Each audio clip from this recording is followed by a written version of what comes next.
Hello साथियों, स्वागत है आपका आज की इस वीडियो में। आज हम कक्षा 9वीं का गणित प्रश्नावली 4.3 के प्रश्न संख्या 2 और 3 को शुरू कर रहे हैं बच्चों। लास्ट वीडियो में प्रश्न संख्या 1 के 2 पार्ट कंप्लीट कर चुके थे। 2 पार्ट आप लोगों को होमवर्क दिया था बच्चों। तो शुरू करते हैं प्रश्न संख्या 2। बिंदु 2,14 से होकर जाने वाली दो रेखाओं के समीकरण लिखिए। एक बिंदु दिया हुआ है बच्चों, हमें एक बिंदु से जो है क्या है, हमें दो रेखाओं के समीकरण लिखने हैं। ठीक है, और इस प्रकार की कितनी रेखाएं हो सकती हैं और क्यों, और बताना है कि इस प्रकार की हम कितने रेखाएं खींच सकते हैं। ठीक है, सबसे पहले हम एक छोटा सा जो है आलेख बना देते हैं, तब कि आप लोगों को क्लियर समझ में हो जाएगा। ठीक है, ये है एक्स अक्ष और ये है वाई अक्ष बच्चों।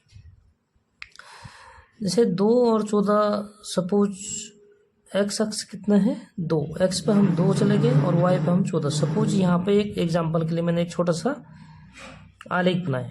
ठीक है बच्चों, सपोज ये बिंदु है हमारा 2 और 14। मैंने आइडिया से बना रखा है, ठीक है, ताकि ये 2 है और ये 14 है। तो इस बिंदु से हम सपोज हम एक रेखा खींच लेते बच्चों। ठीक है, एक रेखा खींच ली। तो एक बिंदु से हम कितने रेखाएं खींच सकते हैं, देखो इधर भी खींच सकते हैं, इधर भी, मतलब एक बिंदु से कितने अनेक रेखाएं खींच सकते हैं, अनंत।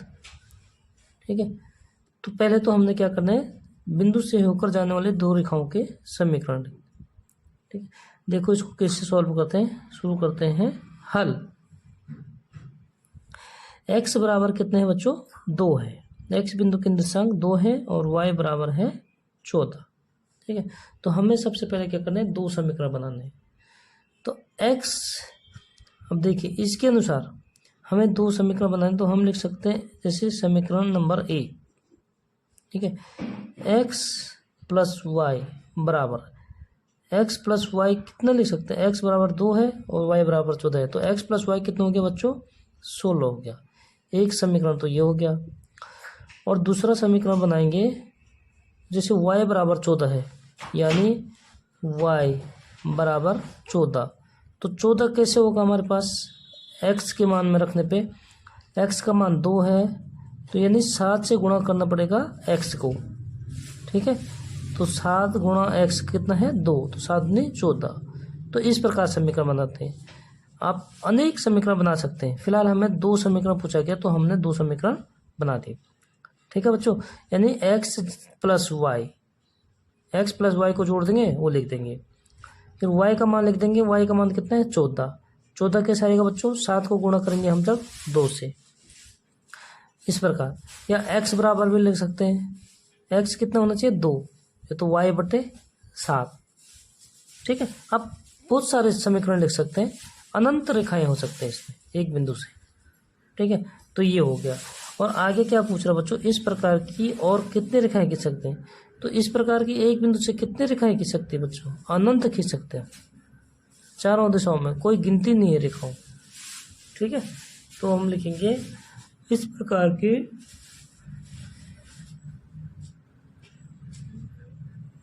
अतः इस प्रकार की अनंत रेखाएं खींच सकते हैं, अनंत रेखाएं हो सकती हैं। ठीक है, बहुत सरल से प्रश्न है, अगर कोई भी दिक्कत हो तो आप लोग पूछ सकते हैं। और शुरू करते हैं प्रश्न संख्या 3। देखिए प्रश्न संख्या 3 में क्या कह रहा है, बिंदु, यदि बिंदु 3,4 समीकरण 3y बराबर ax प्लस 7 के आलेख पर स्थित है। मतलब ये बिंदु है और हमारा क्या है, इस समीकरण के आलेख पर जो है क्या है बच्चों, स्थित है। अगर इस समीकरण के आलेख पर ये बिंदु स्थित होगा, तो यानी कि ये बिंदु क्या है, इस समीकरण को क्या करेगा, संतुष्ट करेगा।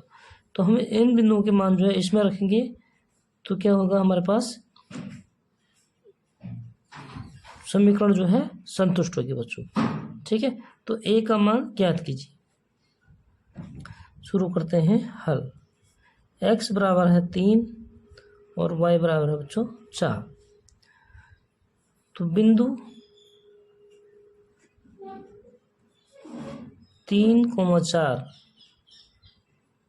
समीकरण 3y बराबर ax प्लस 7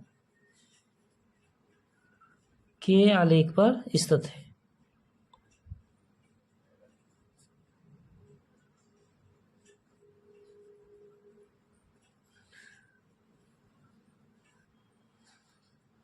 इसलिए क्या होगा, बिंदु